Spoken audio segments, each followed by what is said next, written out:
Hello everyone, मैं head constable Rahul Kumar. आज हम इस वीडियो में बात करेंगे बीएसएफ हेड कांस्टेबल मिनिस्ट्रल और एएसआई मिनिस्ट्रल की जो वैकेंसी आई है उसकी टाइपिंग के बारे में, और अभी हाल फिलहाल एक नया अपडेट भी आया है उसके बारे में भी आज हम इसी वीडियो में बात करेंगे। तो चलिए वीडियो को शुरू करते हैं। देखो, जब हम टाइपिंग करने बैठते हैं तो हमारे पास 3 क्वेश्चन सबसे पहले आते हैं। पहला, टाइपिंग कहाँ करें, दूसरा, टाइपिंग कैसे करें, और तीसरा, टाइपिंग हमें कितनी करनी है। तो यही आपके जो प्रीवियस वीडियो पर कमेंट थे कि भैया हमें टाइपिंग कहाँ करनी है, कितनी करनी है, कैसे करनी है, यही क्वेश्चन थे। यही हर कंपटीटर के माइंड में भी आते हैं जब वो टाइपिंग करने बैठता है। तो आज हम इन्हीं से शुरुआत करते हैं और आपको समझाते हैं डिटेल में कि टाइपिंग कैसे आपको क्रैक करनी है, कैसे आपको अपनी डेस्टिनी तक पहुंचना है टाइपिंग को क्रैक करना। सबसे पहले आपका क्वेश्चन था कि टाइपिंग कहाँ करें। तो देखो, मेरा आपसे सुझाव रहेगा कि गूगल की और किसी टाइपिंग सॉफ्टवेयर की तो हेल्प लेना ही मत, क्योंकि टाइपिंग सॉफ्टवेयर और गूगल हैं, ये आपकी जो एक्चुअल टाइपिंग स्पीड है वो नहीं दिखाते, या फिर जैसे आपको टाइपिंग करनी है आगे वैसे ये आपको अपना रिजल्ट नहीं शो करते। इसलिए आप टाइपिंग करने के लिए नोटपैड का यूज़ करें, वर्डपैड का यूज़ करें, या फिर अगर आपको कहीं भी टाइप राइटर मिले कहीं भी तो आप टाइप राइटर का यूज़ करें। वो दी बेस्ट है, सबसे बेस्ट है टाइप राइटर, उसका यूज़ करें। लेकिन हाँ, एक बात याद रखना, अगर आप टाइप राइटर का कंटिन्यूसली यूज़ कर रहे हो तो आप अपने साथ के साथ कीबोर्ड पे भी अपनी प्रैक्टिस करते रहें, क्योंकि टाइप राइटर का जो एरिया है वो थोड़ा कंजस्टेड होता है, स्मॉल होता है एज कम्पेयर टू अपने जो कीबोर्ड होते हैं कंप्यूटर के उनसे। तो इसलिए टाइप राइटर पर आप कर रहे हो तो दी बेस्ट है, लेकिन उसके साथ साथ आपको कीबोर्ड पर भी प्रैक्टिस करनी पड़ेगी। फिर अब आप नोटपैड में कर रहे हैं तो और भी अच्छा है। अगर आप वर्डपैड में कर रहे हैं टाइपिंग तो उसके अंदर एक होता है auto correction. Auto correction mode जो है उसको ऑफ करना, फिर आप वर्डपैड में टाइपिंग करना। जो हमारा सेकंड क्वेश्चन आता है वो आता है कि भैया टाइपिंग कैसे करें। देखो, सबसे पहले अगर आप टाइपिंग करने बैठो तो आपको टाइपिंग को समझना होगा कि टाइपिंग में एक्चुअल में डिमांड क्या है। क्योंकि हम कोई भी कम्पिटिटिव एग्जाम देने बैठते हैं तो हम सबसे पहले उसके सिलेबस को रिवाइज करते हैं, क्या सिलेबस में या फिर हमें कंटेंट में दिया क्या है, हमें किसके रिगार्डिंग पढ़ना है और किसके रिगार्डिंग पेपर देना है। वैसे ही हर डिफरेंट मोड ऑफ एग्जाम में जहाँ भी जो भी एजेंसी एग्जाम ले रही है उसमें क्या है कि उनके कुछ रूल्स होते हैं, कुछ उनकी डिमांड होती है किसी भी पर्टिकुलर थिंग्स के। जैसे कि टाइपिंग से ही अगर हम लेके चलें तो टाइपिंग से भी सीआरपीएफ की अलग डिमांड है, बीएसएफ की अलग डिमांड होती है, एचएसएल में देते हो, सीजीएल में देते हो तो उनकी अलग अलग डिमांड है। वैसे ही हर जगह हर फील्ड में अलग अलग डिमांड होती है। तो सबसे पहले हमें इनकी डिमांड को समझना होगा।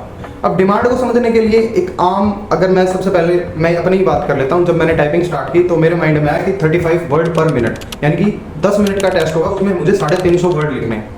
लेकिन फिर जब मैं इंस्टीट्यूट में गया तो वहाँ मुझे पता चला कि मैंने पूरा नोटिफिकेशन नहीं पढ़ा। पूरे नोटिफिकेशन में ये था कि उनके जो 5 स्ट्रोक, अब यहाँ पे क्वेश्चन और उठ के आएगा, स्ट्रोक का मतलब क्या है। स्ट्रोक का मतलब है आपने कोई भी की दबाई, कोई भी रैंडम की, चाहे वो स्पेस ही क्यों ना हो, अगर आपने स्पेस भी दबाया तो भी वो एक स्ट्रोक में काउंट होगा। एक बार आपने स्पेस दबाया वो एक स्ट्रोक हो गया, 2 बार दबाया वो 2 स्ट्रोक हो गए। ऐसे ही कोई भी 5 स्ट्रोक मिलके विद स्पेस आपका एक वर्ड बना देंगे। तो आपको ऐसे कितने वर्ड लिखने हैं। अगर मैं 5 को 35 से मल्टीप्लाई करूँ, फिर उसको 10 से मल्टीप्लाई करूँ तो 1750। आपको 10 मिनट में 1750 स्ट्रोक्स लिखने हैं। अब 10 मिनट में 1750 स्ट्रोक्स लिखने हैं या 350 वर्ड लिखने हैं। अब मैं कहूँगा कि अभी आपने नोटिफिकेशन का ध्यान से पढ़ा हो तो 350 वर्ड जरूरी नहीं है, आपको 1750 स्ट्रोक्स जरूरी हैं। तो आपको किसी भी हाल में या फिर कैसे भी करके अपनी टाइपिंग स्पीड इतनी लेके आनी है कि आप 10 मिनट में 1750 स्ट्रोक्स लिख दो। और ये किसके साथ लेके आनी, एक्यूरेसी के साथ। क्योंकि नोटिफिकेशन है उसमें मेंशन है कि आप 1750 स्ट्रोक्स लिखें और विद 95% एक्यूरेसी। अगर आपने 5% से ज़्यादा गलतियां की, हर गलती के लिए 10 वर्ड माइनस कर दिए जाएंगे। तो इसलिए आपको ध्यान रखना है कि आपको अपनी स्पीड बढ़ानी है विद एक्यूरेसी के साथ, कि आपकी एक्यूरेसी भी साथ के साथ चले और अपनी स्पीड भी साथ के साथ चले, इसके साथ आपको बढ़ानी है। जब मैंने टाइपिंग दी थी तो मेरे टाइम पे सीआरपीएफ ने टाइपिंग ली थी। अभी जो नोटिफिकेशन आया है, अभी जो नोटिस आया है आपके टाइपिंग के रिगार्डिंग, वो भी यही आया है कि जो बीएसएफ जो कंडक्ट करवा रहा है वो उसकी टाइपिंग सीआरपीएफ की जो टाइपिंग थी उसी के इक्विवेलेंट होगी, उसी की तरह होगी। और आपके लिए एक अच्छी बात है कि बेस्ट बात है कि वो जो टाइपिंग है ना सॉफ्टवेयर पर होगी। बीएसएफ में पहले टाइपिंग लेते थे तो क्या करते थे, कई बार मैनुअली गणना करते थे कि इसके 350 वर्ड बन रहे हैं कि नहीं बन रहे। लेकिन अब क्या है, अब मैनुअली गणना नहीं होगी, अब काउंटिंग मैनुअली नहीं होगी, अब काउंटिंग होगी सॉफ्टवेयर के थ्रू, और वो भी स्ट्रोक्स के थ्रू।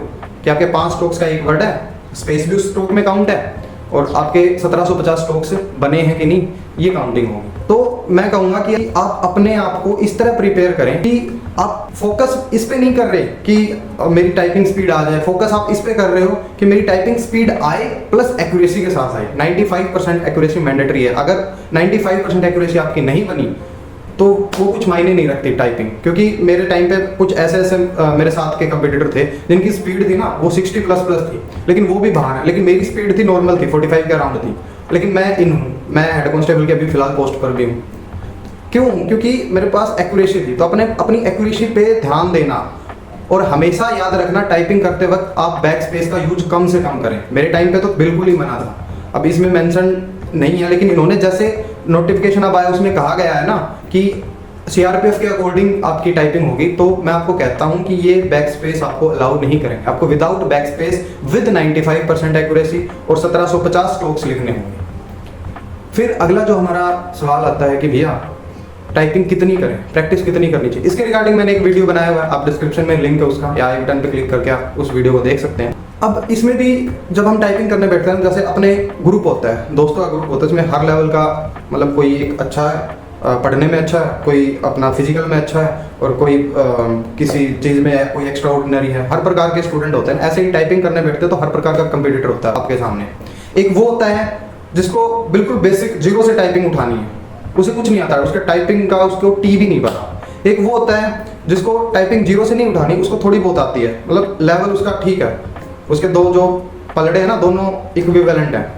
एक वो है जिस एक्सपर्ट है टाइपिंग में, कहा कि भैया मेरी तो बीएसएफ की भी होली, सीएसएफ की भी होली, मुझे टाइपिंग करनी चाहिए कि नहीं करनी चाहिए। उनके लिए अगर मैं बताऊं तो सबसे पहले एक वो बंदा जिसको टाइपिंग जीरो से नहीं आती, वो अभी से स्टार्ट करते, अभी से अपना 1 घंटा अपने दिन में से निकाले और अपनी टाइपिंग स्टार्ट कर दें। उसके लिए बहुत ज़्यादा बेनिफिशियल रहेगा।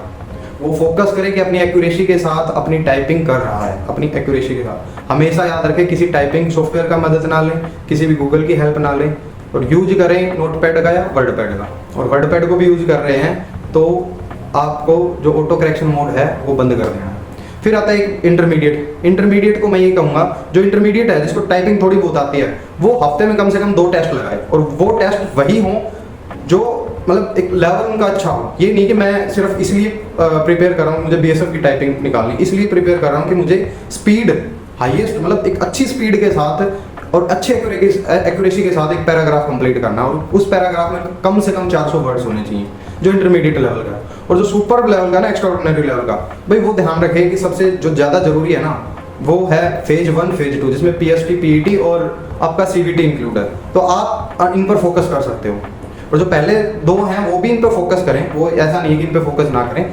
लास्ट वाली कैटेगरी है वो भी इन पर फोकस करें, जो कि आपको हेल्प करेगा, अपने आप को बेहतर शो करने में। और आपके पास 10 से 15 दिन होंगे सीवीटी के बाद अपने आप को इम्प्रूव करने के लिए। तो जो थर्ड कैटेगरी है, जो एक्सपर्ट है, जिन्होंने बहुत सारे एग्जाम्स की टाइपिंग निकाली है, वो कवर कर लेगा। उम्मीद करता हूँ कि आपको इस वीडियो से कुछ सीखने को मिला होगा। तो इसी के साथ धन्यवाद, जय हिंद।